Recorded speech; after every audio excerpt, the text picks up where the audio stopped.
এবার বলবেন আপনারা, যে গাছে ফল ধরে সেই গাছটা নিচের দিকে যায় না উঁচু দিকে যায়? না না, উত্তরটা মন দিয়ে শুনে বলবেন। যে গাছে ফল ধরে নিচের দিকে যায় গাছটা, না উঁচুর দিকে যায় ডালগুলো? জোরে বলুন, নিচের দিকে। আচ্ছা, যে ভক্ত হয়, আসতে, যে ভক্ত হয় তার ভাবটি কেমন? এরকম। আর যে অভক্ত হয় তার ভাবটি কেমন? এইরকম। দেখবেন যারা কীর্তন শুনছে আমাদের চোখ কিন্তু বলে দেয় কোনগুলো ভক্ত কোনগুলো অভক্ত। আপনার মাথা নাড়ানো দেখে, আপনার চোখের চাউনি দেখে বুঝে নেব যে আপনি কেমন কৃষ্ণ ভক্ত, আপনি কেমন শুনছেন। মুকুন্দ নরহরি দুজনে মিলে চুপচাপ এরকম করে দাঁড়িয়ে বসে আছে। মায়েরা, ভক্ত যদি কাই মনে কোনো বাঞ্ছা করে, ভগবানের সাধ্য নাই সেই বাঞ্ছা নাহি করে। যদি হও নিচু, আস্তে, যদি হও নিচু তবে পাবে কিছু, উঁচু হলে পাবার চান্স নেই। চাপা কল থেকে জল নেবেন, ট্যাপের ওপরে দেবেন না ট্যাপের নিচে বালতি দেবেন? নিচে দেবেন। তবে একটা ছোট্ট প্রমাণ দিয়ে দিই আপনাদের, যে যেখানে বসে আছেন। রাবণ যখন মৃত্যু শয্যায় মৃত্যুর সঙ্গে লড়াই করছে, রামচন্দ্র লক্ষণকে বলল, লক্ষণ তুমি একবার রাবণের কাছে যাও। বলে কেন? রাবণ মহাজ্ঞানী মহাপণ্ডিত, তার কাছে কিছু ধর্ম কথা শিখে নিয়েছো। এই দিয়ে তাকাবেন। সঙ্গে সঙ্গে লক্ষণ গিয়েছিল, কিন্তু লক্ষণের ভাবটা একটু উগ্র ছিল। সে গিয়ে রাবণের মাথার সামনে দাঁড়ালো, মাথার গোড়ায়, জিজ্ঞেস করছে, এই যে লঙ্কাপতি রাবণ, আমি তোমার কাছে এসেছি কিছু জ্ঞান নেবার জন্যে, আমাকে জ্ঞান দাও। একবার লক্ষণের দিকে তাকালো, চোখটা মুজে দিল। এসে রামচন্দ্রকে বলছে লক্ষণ, দাদা গিয়েছিলাম কিন্তু বললাম ধর্মকথা শোনানোর জন্যে। ও একবার তাকালো, বোধহয় মৃত্যুর সঙ্গে লড়াই করছে, কষ্ট পাচ্ছে, তাই আবার চোখ দুটো মুজে দিল। রামচন্দ্র বলল, কেউ চিনুক আর না চিনুক, রাবণকে আমি তো চিনি, তার কত ক্ষমতা। লক্ষণ তুমি গিয়েছিলে কিন্তু দাঁড়িয়েছিলে কোথায়? বলছে মাথার গোড়ায়। বলছে যার কাছ থেকে কোনো তত্ত্ব কথা শিখতে হয়, কোনো জ্ঞানের কথা জানতে হয়, তিনি গুরু। তা গুরুর কাছে গেলে পায়ের তলাতে বসতে হয় না মাথার কাছে বসতে হয়? জোরে বলুন। গরুর কাছে গেলে নিচে বসতে হয়। সবাই লক্ষ্য করুন। কিছুক্ষণ পরে লক্ষণ গিয়ে যখনই রাবণের চরণতলে গিয়ে বসেছে, রাবণ লঙ্কাপতি, আমি তোমার কাছে জ্ঞান নিতে এসেছি, তুমি জ্ঞান দাও। রাবণ তাকালো, লক্ষণকে বলল, বড় দেরি করে দিলে। বলে কেন? এই জন্যে দেরি করে দিলে যে আমার যখন শেষ অবস্থা তুমি তখন এসেছো, তো জ্ঞান যখন নিতে এসেছো তখন তোমাকে দুটো জ্ঞান দিয়ে দিই। কি? শুভস্য শীঘ্রম আর অশুভস্য কালহরম। শুভ কাজ তাড়াতাড়ি করতে হয়, অশুভ কাজ দেরিতে করতে হয়। রাবণ বলছে, আমি স্বর্গের সিঁড়ি বাঁধবো করে, আজ বাঁধবো কাল বাঁধবো, কাল কাল করে বাঁধা হলো না। বলে কেন বাঁধা হলো না? তা করতে তোমার বৌদি সীতা দেবীকে দেখলাম, আর দেখার সঙ্গে সঙ্গে আমার একটা মনের মধ্যে লোভ চলে এলো। আর আমার একটা অভিশাপ ছিল, যেদিন নারীকে আমি স্পর্শ করব সেদিন শেষ হয়ে যাব। আমি অশুভ কাজটা আগেই করে ফেললাম, সীতা দেবীর চুলের মুঠি ধরে সীতাকে হরণ করে নিলাম। মায়েরা বাবারা জেনে নিন, এ সংসারে আপনারা আছেন, কোনো পুরুষ যদি কোনো মায়ের চুলের মুঠি ধরে তাকে অত্যাচার করে, জানবেন সেই পুরুষ সব চাইতে আগে সংসারে ধ্বংস হয়ে যাবে। শাস্ত্রে প্রমাণ আছে, রাবণ সীতার চুলের মুঠি ধরেছিল, দুর্যোধন শেষ হয়ে গিয়েছিল কেন? একটাই কারণে। কি কারণে? সেও কিন্তু দ্রৌপদীর চুলের মুঠি ধরেছিল। ওই জন্য যা করবেন করবেন, অন্তত মায়েদের চুলের মুঠি ধরে কেউ কোনোদিন অত্যাচার করবেন না। যদি কেউ করেন, শাস্ত্র প্রমাণ দিচ্ছে ধ্বংসের পথ পরিষ্কার হয়ে যাবে। দুজনে মিলে দাঁড়িয়ে আছে মা, কে কে? মুকুন্দা নরহরি। ভক্ত যদি কাই মনে কোনো বাঞ্ছা করে, ভগবানের সাধ্য নাই সেই বাঞ্ছা নাই করে।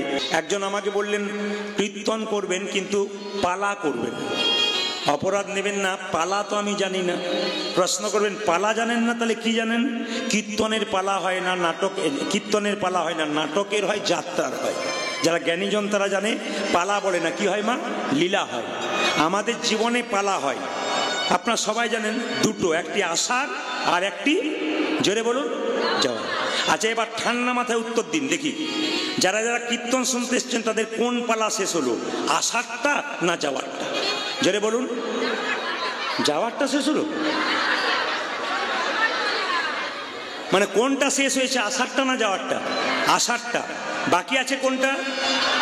দাঁড়ান, বাকি আছে কোনটা? এত যদি বুঝছেন যাওয়ারটা বাকি আছে, সাদা চুলে গোদরেজ নিচ্ছেন কেন? বুঝছেন? আবার দেখবেন সবচাইতে অবাক ব্যাপার, আমরা দরজাতে দাঁড়িয়ে থেকে মৃতদেহ নিয়ে যাই। বলো হরি, বলো হরি। আপনিও প্রণাম করেন, আমিও প্রণাম করে কি ভাবি বলুন তো? ও বোধহয় গেল, আমি বোধহয় যাবই না। না না, এটা সত্যি কথা। একটা ছাগলকে দেখবেন কসাইখানাতে কেটে ছুলে টাঙিয়ে দেওয়া হয়েছে, একটা ছাগল পাশে বসে বসে কি খাচ্ছে? কাঁঠাল পাতা চিবোচ্ছে। ও জানে না এরপরে ওর লাইন আছে। আমরা কিন্তু ওইরকম ব্যাপার বুঝতে পারি না। আসলে যে মারা যায় সে আমাদের জানিয়ে দিয়ে যায় যে আমাকে দেখে শেখো, তোমার মতো সংসারে আমিও ছিলাম, একদিন এরকম যেমন হেলতে দুলতে চললাম, একদিন মাচাই চেপে তোমাকেও হেলতে দুলতে নিতাই গৌর হইব। এই জন্য বলি বাবা, কে কখন চলে যাবে কেউ জানে না। যাবার আগে আপনাদের কাছে নিবেদন রইল, এই লীলাটি শ্রবণ করুন। আর এই লীলার ফাঁকে আপনাদের একটু কথা বলে যাই। আপনারা গয়া, কাশী, বৃন্দাবন সব জায়গায় গেছেন, একটা জায়গা যাবেন। সবাই লক্ষ্য করুন, গয়া, কাশী, বৃন্দাবন সব জায়গায় গেছেন, একটা জায়গায় যাবেন। কোথায়?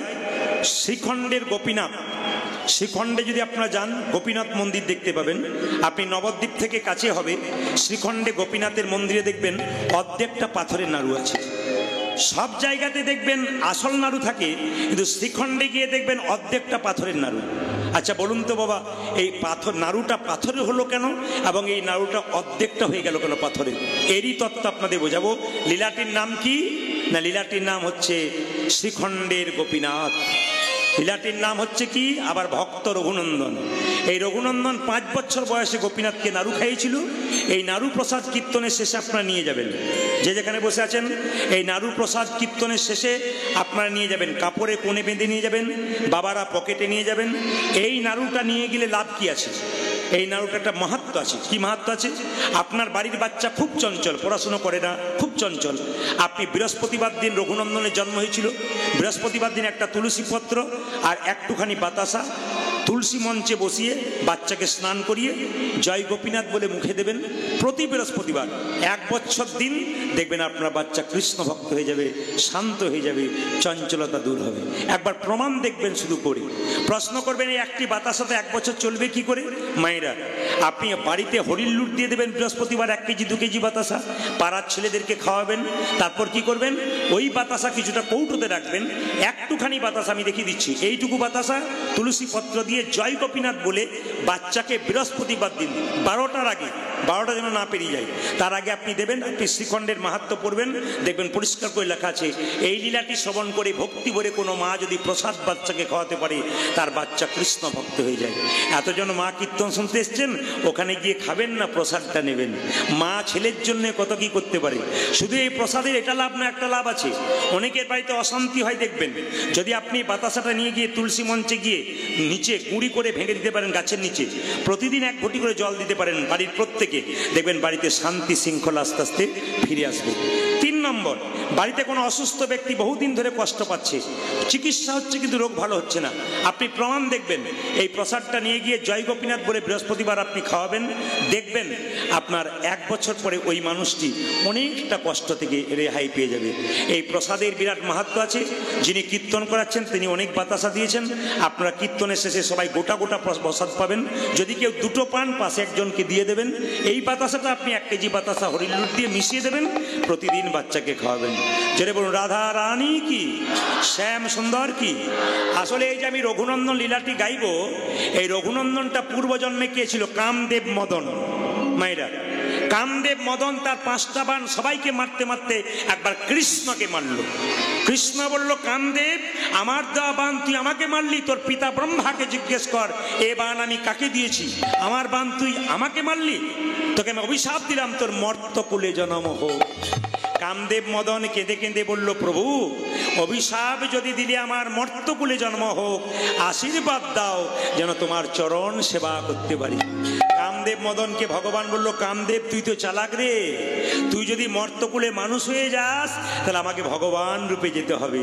তবে শুনে রাখ, আগামী কলিতে তুই কি হবি না, তুই শ্রীখণ্ডে মুকুন্দ সরকারের ছেলে রঘুনন্দন রূপে যাবি, আর আমি গোপীনাথ রূপে যাব। একদিন তোর হাতে প্রসাদ খাবো, এ হবে ভক্ত রঘুনন্দন। এই যে মায়েরা, এই যে কীর্তনের মাঝে মালা পরানো হলো, এতজন কীর্তন শুনছেন এতদিন ধরে, এই মালা প্রথম পরিয়েছিল মহাপ্রভুকে শিবাসঙ্গনে কে? এই উত্তর আপনাদের জানতে হবে। এই যে কীর্তনে মালা পরাচ্ছেন, এই মালা প্রথম কে পরিয়েছিল? শ্রীবাস অঙ্গনে মহাপ্রভুকে প্রথম পরিয়েছিল ভক্ত রঘুনন্দন। এই জন্য এই রঘুনন্দনের কথা যত শুনবেন আপনাদের জীবন তত ধন্য হয়ে যাবে। তো রঘুনন্দনের জন্ম কথাটাকে বলে দিই। শ্রীখণ্ড গ্রামে দু ভাই, বড় ভাইয়ের নাম মুকুন্দ সরকার আর ছোট ভাইয়ের নাম নরহরি সরকার। মনে রাখবেন মায়েরা, বড় ভাইয়ের নাম কি বললাম? মুকুন্দ সরকার। আর ছোট ভাইয়ের নাম কি বললাম? নরহরি সরকার। বড় ভাই কি করে? কবিরাজি চিকিৎসা করে, আর ছোট ভাই তার সঙ্গে কম্পাউন্ডারি করে। একদিন ছোট ভাই বলল, দাদা চলো না আমরা শ্রীখণ্ড থেকে নবদ্বীপে যাই। বলে, কেন যাবি ভাই? মহাপ্রভুর কৃপা পাবার জন্য, আশীর্বাদ পাবার জন্য। বড় ভাই বলল, তোর মাথা খারাপ হয়ে গেছে? বলে, কেন? এতটা রাস্তা হেঁটে হেঁটে যাবি, পা ফুলে যাবে। তখন তার বাস ট্রেনে যোগাযোগ ছিল না, মানুষ হেঁটে হেঁটেই যেত। ছোট ভাই বলছে, দাদা আমি সাধু গুরু বৈষ্ণবের মুখে শুনেছি কেউ যদি কীর্তন করতে করতে চলে যায় তবে তার রাস্তা নাকি অনেক খাটো হয়ে যায়। তাই বড় ভাই মুকুন্দ সরকার আগে আগে যাচ্ছে, আর ছোট ভাই নরহরি পেছন পেছন যাচ্ছে। কোথায় যাচ্ছে মা? শ্রীবাস অঙ্গনে মহাপ্রভুকে দেখবার জন্য। গাইতে গাইতে যাচ্ছে, আপনারাও চলুন। কৃষ্ণ কেশব কৃষ্ণ কেশব কৃষ্ণ কেশব তাই নাম, রাম রাঘব রাম রাঘব রাম রাঘব রক্ষম। হরি বল। কৃষ্ণ হরে কৃষ্ণ কৃষ্ণ কৃষ্ণ হরে হরে, হরে রাম হরে রাম, রাম রাম হরে হরে। শুধু আমরা কীর্তন করবো তা নয়, আপনারা একটু মাঝে মাঝে করবেন। মুকুন্দ যাচ্ছে আগে আগে, পেছন পেছন যাচ্ছে নরহরি, গাইতে গাইতে কৃষ্ণ কেশব কৃষ্ণ কৃষ্ণ কেশব তাই নাম, রাম রাঘব রাম রাঘব রাম রাঘব রক্ষম। হরে হরে কৃষ্ণ হরে কৃষ্ণ কৃষ্ণ কৃষ্ণ হরে হরে, হরে রাম রাম, রাম রাম হরে হরে। কৃষ্ণ কেশব কৃষ্ণ কেশব কৃষ্ণ কেশব তাহি নাম, রাম রাঘব রাম রাঘব রাম রাঘব রক্ষম। বলো ধ্বনি। হরে কৃষ্ণ কৃষ্ণ কৃষ্ণ হরে হরে, হরে রাম রাম, রাম রাম হরে হরে। কৃষ্ণ কেশব কৃষ্ণ কেশব কৃষ্ণ কেশব তাই নাম, রাম রাঘব রাম রাঘব রাম রাঘব রক্ষম। বলো কৃষ্ণ ধ্বনি। হয়ে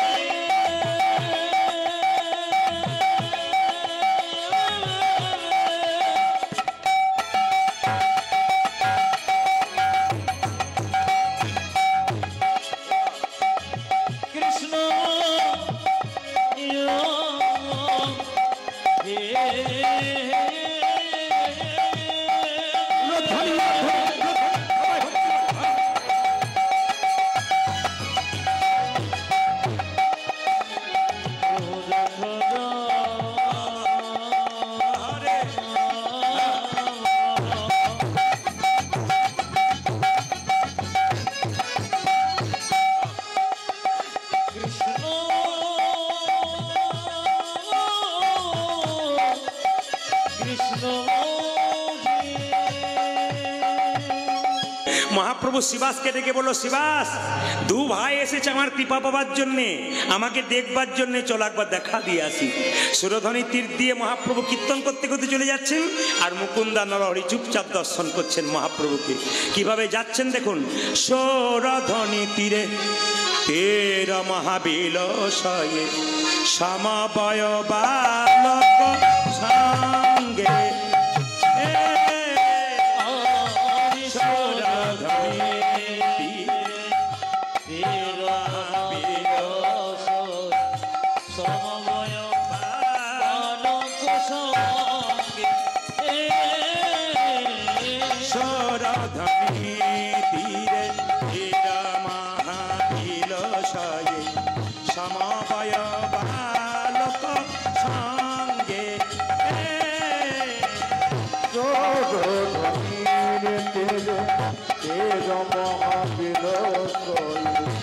সমবয় বালক সঙ্গে, পরে করতালি ধ্বনি হরি ধ্বনি, পরে করো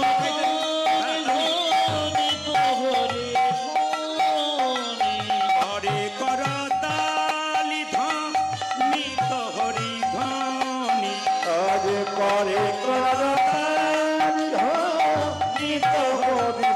করে এই যে কীর্তন শুনতে এসছেন, যার যেমন ভাব তার তেমন লাভ। কেউ চিন্তা করছে আমাদের পাড়া থেকে যে এসেছিল সে বোধহয় খেয়ে ফেলেছে, আবার অনেকে ভাবছে না না ও খেলে কি হবে, আমি খাবো না, মহাপ্রভুর কীর্তন শুনবো। যার যেমন ভাব তার তেমন লাভ। মহাপ্রভু নাচছে, ছোট ভাই বলছে দাদা আমি কি দেখছি জানো, ওই তো আমার গোড়া, ওই তো আমার গোড়া নাচ, আমি দণ্ড বাহু তুলে, ওই তো আমার গোড়া নাচ,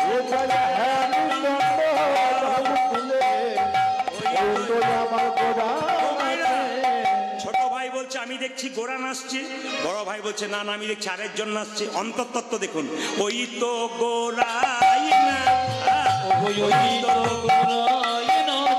একজন বলছে ওই তো গোড়া নাচে, আরেকজন বলছে না না ওই তো গোড়াই নাচে, রাই ওই তো গোড়াই না, দেখো দেখো ওই তো গোড়াই নাচে, অন্তরে যার শ্যাম নাচে, বাইরে ও গোড়াই নাচে, অন্তরে যার শ্যাম নাচে, বাইরে গোড়াই নাচে, অন্তরে যার শ্যাম নাচে, বাইরে ও গোড়াই নাচে, অন্তরি যার শ্যাম নাচে, বাইরে গোড়াই নাচে, সরাধনে তীরে